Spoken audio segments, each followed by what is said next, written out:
Hello and welcome to Between Two Wheels, the show that takes you behind the velvet rope and reveals everything you wanted to know about the paddock in the Endurance World Championships. Today's show, we've got a really good finale, I'd like to say, because as odd as this season has been, we are coming to the end of it with a brand new race, a 12-hour race in Estoril in Portugal. So we've gathered up some of the riders who can give us the best insight into this brand new race. So let me introduce them. To start with, we've got Gino Rea. He's the Londoner who steered Wójcik Racing to their first ever podium at the Boulder in 2019. Gino, thanks for joining us. Where are you? I'm currently in Gatwick Airport, just taking a coffee. I can see some chocolate or something on my nose there. I think that's from the coffee. I'm guessing you're en route to Portugal now? Yeah, that's correct. Yeah, I was racing at VSB at the weekend, so flying out to Lisbon today and we're on track tomorrow. Okay, well, we're going to talk more about that in a little bit. Next up, we've got Xavier Simeon. He's the 2009 Superstock World Champion and the new recruit for Suzuki Endurance Racing. He looked very comfortable on his new bike a couple of weeks back in Le Mans. Xavier, a very good ride for Suzuki, despite maybe a tiny mistake from Greg Black during the 24 hours. Well, to be honest, Greg did a good job because the beginning of the race was not easy on the rain condition, and he was 2 hours on the bike without making any mistake, and it was so easy to make it. So he did one small at the end of the race, but at the end we didn't lose quite nothing, and we could get on the podium even like this. So we did a good race. Oh, yeah, and you still lead by, I think, 40 points at the top of the standings. So, yeah. Victory all but assured, maybe. There's still 60, I think it's 67 points up for grabs, so nothing is certain quite yet. But our third rider, Roberto Rolfo, he has the biggest smile in the business. The Italian GP rider turned endurance king. He's the reigning EWC World Cup winner in Superstock with Moto. Robbie, thanks for joining us again. Good morning, ciao. I am now you're in happy Portugal to be already. Yes, I am already in Portugal. I am very happy to be already there because I love Estoril in general because it's a track I already know from the past, from the MotoGP, from the Moto 2 to 50 class. Then happy to be already there to concentrate for the weekend because it will be particular for sure. 12 hours is a different race. I never did. Then it's nice to try it for the first time. Yeah, it's going to be a tight and very intense race. We know that. So I've brought along a fourth guest who can maybe teach you a little bit about it. I called you the king of. What did I call you? I called you the king of something. I'm sure, Robbie. I said the biggest smile in the business. But talking of royalty, we've got Christian Lavieille. He was the last man to win an Endurance World Championship race in Estoril on the Suzuki Endurance Racing Team. Christian, welcome. Thank you for joining us. Hello. He was fast on the bike. He was so fast, he's still got his ear plugged in. You want to speak French and prefer because my English is very, very short. J'ai eu que des bons souvenirs à Estoril. Ça fait combien de temps? J'ai l'impression que c'était il y a seulement 2 ans. Mais je pense que ça va être une belle course. C'est un très beau circuit, un beau tracé, mais attention aux conditions météo, je pense. Well, thank you very much. My French is a lot worse than your English, I'm afraid, Christian, but I can translate. It's a beautiful race, a beautiful course, and it's a beautiful circuit. So, gentlemen, thank you all for joining it.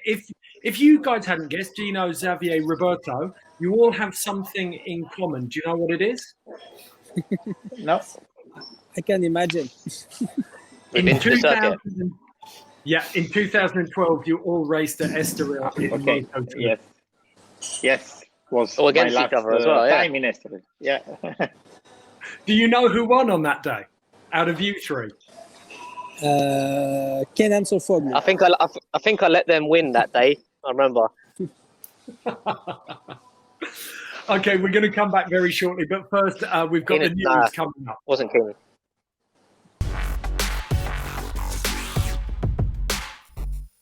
the first thing that we've got to get by, a massively dramatic race took place in Le Mans on the Bugatti circuit just 3 short weeks ago. It was a huge achievement just holding the race in the first place. It happened without spectators. So we thought to kick off the news, just in case you missed it or you wanted a little bit of a recap, we put together an incredible edit from the 360 cameras that were on the track on that day. Check this out.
All smiles for TSR. That new Honda is fast and reliable, but is it fast enough and reliable enough to catch the Suzuki Endurance Racing Team? That is the big question.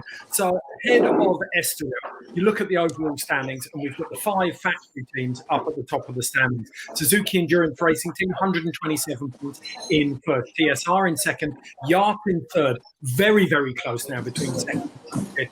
BMW Motorrad on 82 points and SRC on 80 points. The only factory team not in the top 5 are Ducati. They've been trying to get the hang of endurance, but you know it's coming from them. It will get there. The bike was looking very quick in the Moto, but they're not up in the championship standings fighting for the lead. There are 3 independents just behind those factory teams, though. We've got Gino's Wójcik Racing in BRD, Ego Pire in 7th, and 3 Art in 8th. I think there's a chance as well that Wójcik could maybe knock into one of the factory teams with a solid performance. And on that note, actually, Gino, you've got a new teammate ahead of Estoril, haven't you? Yes, we have. Unfortunately, Axel, we split ways with him after the last round, and we've got Sheridan Moraes. So Sheridan's a really great rider. He's very experienced in World Endurance Championship. As I can see you're showing on there, is that an old endurance race there? Yeah, he's 2017. He rode for Yacht, did he? He rode for Yamaha, yeah. Yeah, that's right. Yeah, so yeah, it's good that we've got him joining us. We managed to get out on track with him already, and he's up to speed already. So yeah, it's going to be a strong lineup. And unbelievably, both Sheridan and Brock Parks managed to get on the bike in Estoril for the Portuguese Superbike champs. Yeah, that's right. I was a bit jealous about that, but I was actually fortunate enough to a track day at Estoril the week before. So we all managed to get round there and learn the track again. So yeah, it's the lap times were pretty good. We don't really know what to expect, when we jump on the full endurance bike. But the most important thing is we've got to head around the circuit pretty quickly. So yeah, it's good. It's exciting. And was the reason you didn't go because there were only 2 bikes, or was it because you'd already ridden at Estoril?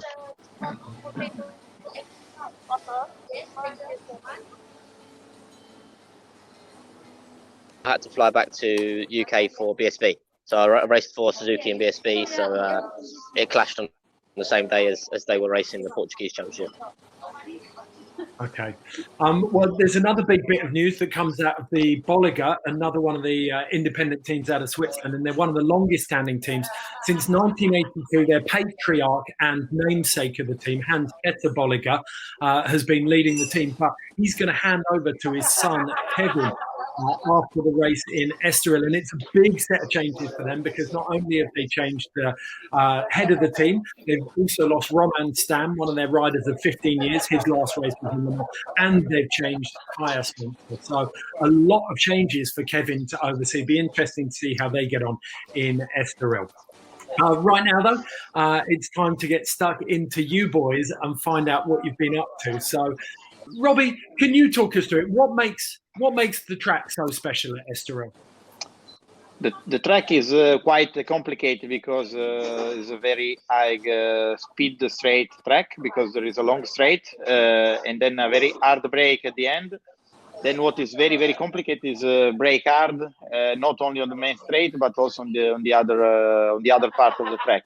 There are many slow corners, small corner that with a 1000 machine will be not so easy to do for sure. And the first sector of the track, when after the first right corner, you must pay attention going downhill, because it's quite complicated to close the second corner. Be fast and try to close the second corner, because the bike wants to go out always. And after, must think that there are not many left corner. Then for the tire is not good at the beginning. Must pay attention. It depends on the track condition and the weather condition also, but must be very careful on the beginning on the left side, because there are not many corners. Then the temperature need a little bit more time to be good for sure. Christian, what are your memories of the track? Pour moi, c'est vraiment un tracé particulier que m'a dit tôt, attention au premier virage, surtout pour le départ. On arrive très vite, c'est une grande ligne droite en descente, et il va falloir être assez vigilant sur ce premier freinage. Après, il y a un endroit où c'est un circuit avec de beaux enchaînements que j'apprécie énormément, et surtout la parabolique qui dessert la ligne droite des stands d'arrivée, où on a toujours l'impression d'avoir accéléré trop tard, et attention de ne pas faire d'excès non plus dans cette grande courbe. And in your opinion, what is the key to winning in Estoril? Si on m'entend, est-ce que Xavier, j'ai une question à Xavier, est-ce que c'est pas trop de pression d'arriver avec un titre à acquérir sur les épaules, en essayant d'assurer, de mener une course parfaite? C'est toujours difficile de ne pas être sur un rythme élevé pour gérer une course sans faire d'erreur. Thank you very much. Xavier, for you then, you go into this with a lot of pressure on you. I don't know if you know the statistic, but CERT have never lost at Estoril in an endurance race. So we will try to continue the statistic to be okay, no? Yeah, for sure. It's a big pressure, because It's a first for everything. I just arrived in the Suzuki set. Already in Le Mans was big pressure for me, because after arriving after Vincent Philippe, I did a very, very big career in the team. The team was leading the championship, but I didn't feel really the pressure on the bike.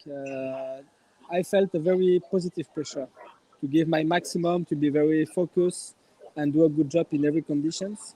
And I will have the same approach this weekend. And essentially, I have the pressure, but I feel quite positive that we both will make a very good job. It seems that there were a lot of changes at the start of 2020 for Suzuki Endurance Racing, with the team manager changing, Vincent Philippe, as you said. moving on. But it seems like you found a really good balance really early on.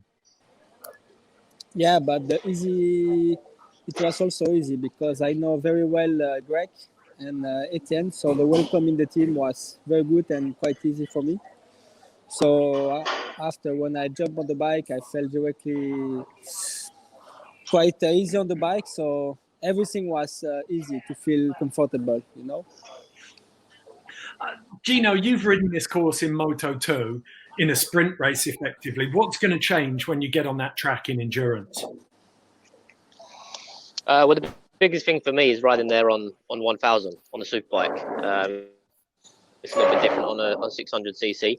As Robbie said, you've got the really, really long straight, and also it comes out of a pretty fast corner, like a third gear going onto fourth gear onto the straight. So by the end of the straight, your top speed is really high, and then you're really, really hard on the brakes into the first corner, and it's like, it's a first or second gear corner. So it's strange because the rest of the circuit is very tight and twisty. There's a really tight chicane, so it's going to be important to have the superbike handling well there in the tight sections, but also for the endurance race, you want the stability as well on the brakes. Otherwise, the bike's going to be too hard to ride. So it's going to be difficult to get the bike set up there for a 12-hour race. And obviously, with a new teammate as well, we've got to find that balance of getting the bike right for everyone. So yeah, it's definitely different than just a sprint race and racing by yourself. So that's exciting though. The good thing is the teammates are kind of similar size to me, so that's good. I was going to ask you about that. Who's tallest? I'd actually say for the first time in my life, I think I'm the tallest. I was going to say, I reckon it's yeah. Yeah, Sharon is definitely smaller, and I think me and Brock are very, very similar. Okay, Robbie, for you, like you're the most experienced rider on the Moto 1 team. What are you going to say to the boys? Because it's a very, very tight battle between the German Endurance Racing Team and Moto 1 for the World Cup title, isn't it? Yes, absolutely. What we will talk about, I will explain that I don't know if Mlauser know the track or not, because I don't know if he did something maybe from a Spanish championship or something. I will ask to him tonight when I will be at the track. But in any case, what I will try to explain the experience I have on this track is to try to be, for sure, very, very constant, because the track is not easy also for the physical part, because the hard brake, the bike on the hard brake can tiring quite a lot during the race, I think.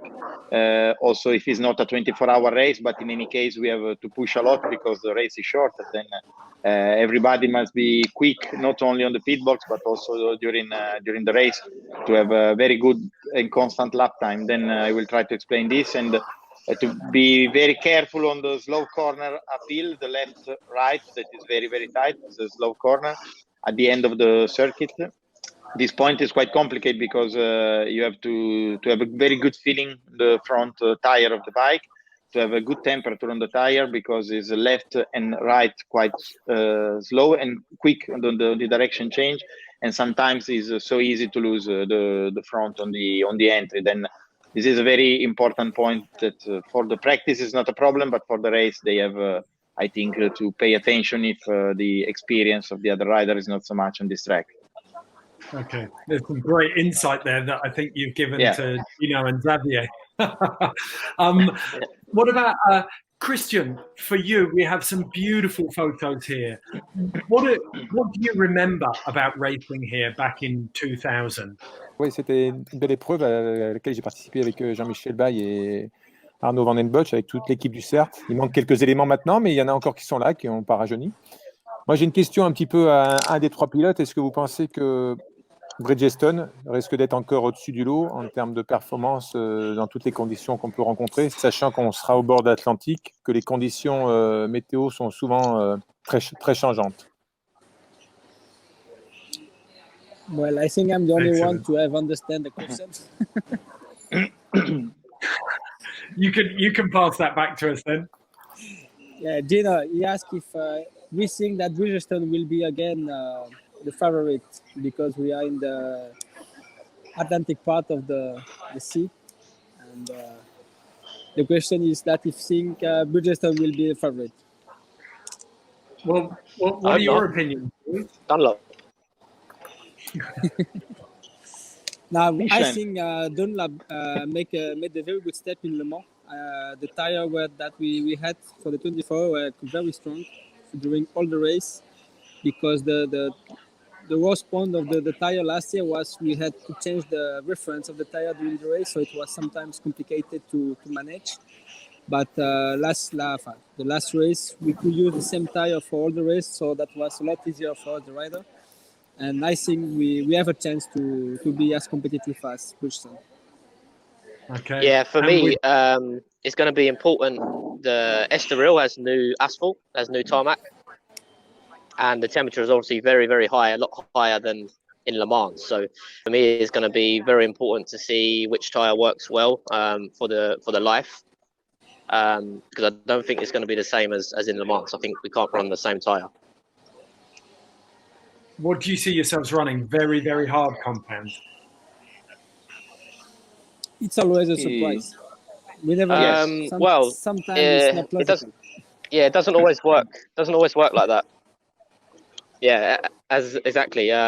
Sometimes the hotter it gets with the rear tire, the softer compound with the rear you can use. It's designed, the soft tire, the longer it lasts. So we have to see, because I know that in the track day we used let's say the harder tire we used in the night time at Le Mans, and it overheated and didn't last at all. So that's going to be interesting.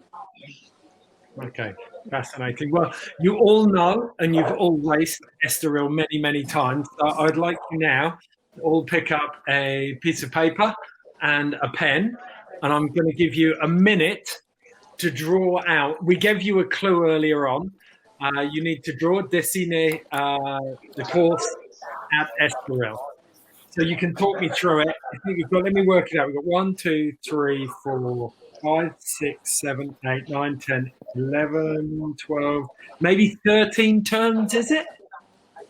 Come on, Roberto. Yes. 13 turns. Yes. We have to draw the track then. Yes. Yeah. He's gonna. What I love most of all, this is brilliant. If you look at the concentration face, no one's got their tongue out quite yet. But Gino's doing great work on the sponsors here for Orlen and Wójcik. Yes. Oh, look at that! Oh, no sponsor there, Orlen. Xavier Simeon. Wait, he's cheating. You're about to start, yeah? Very impressive. I like it. It looks like a crab. It looks like a crab. Let's have a look. Who's in second? So pole position is definitely Xavier Simeon on the drawing. That was very, very quick, Xavier. Like Greg Black's start in Le Mans. Let's have a look. What do we got here from? Okay, bring it across a little bit. There we go. Oh, yes. Yes. I like it. It's a good one.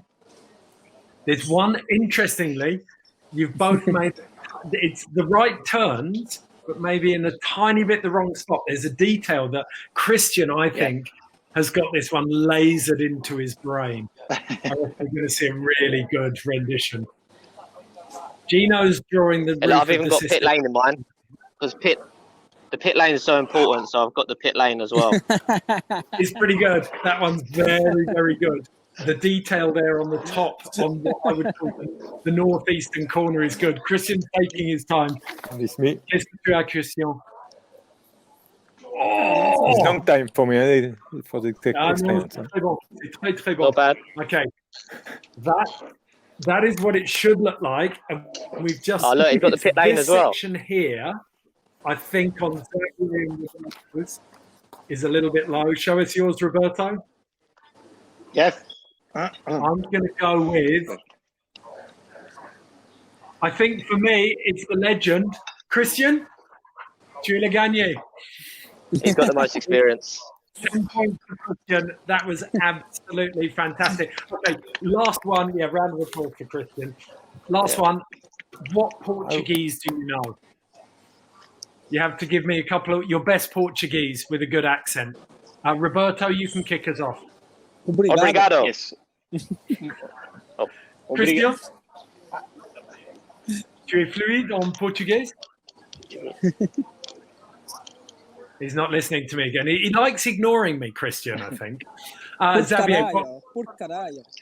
Oh, that was good. That was a good accent. Gino, what have you got? Obrigado was my word. He stole it, I think. I changed it. I'm just thinking. 1 second. Surely can you Como você está? Oh, he's got Google. Molto bene. What does that mean? Oh, yes. Muito bem. How are you? Christian, do you have some Portuguese for us? No, he hates me. Hombre. Hey, there we go. And on that note, hombre, we're going to leave it for tonight. Thank you all so much for your time. It's been an absolute pleasure. I wish you the best of luck in Estoril. I hope all your dreams come true. I'm not sure that they can, but chasing the World Championship, Xavier, I wish Sir all the best. And for the World Cup, Roberto, I hope it's brilliant. Thank you. Christian, I know you'll be watching as well. Gino, take down one of those factory teams. I know you can do it. And take out that independent team win. That's it. Awesome. We're going to leave you with a lovely trailer for the last race, the season finale in Estoril coming up this weekend. We'll see you there. Estoril. The Endurance World Championship Finale. A brand new challenge. 4.2 kilometers. 13 turns. And there can be no mistakes. 12 hours of racing And only one winner. Don't miss it.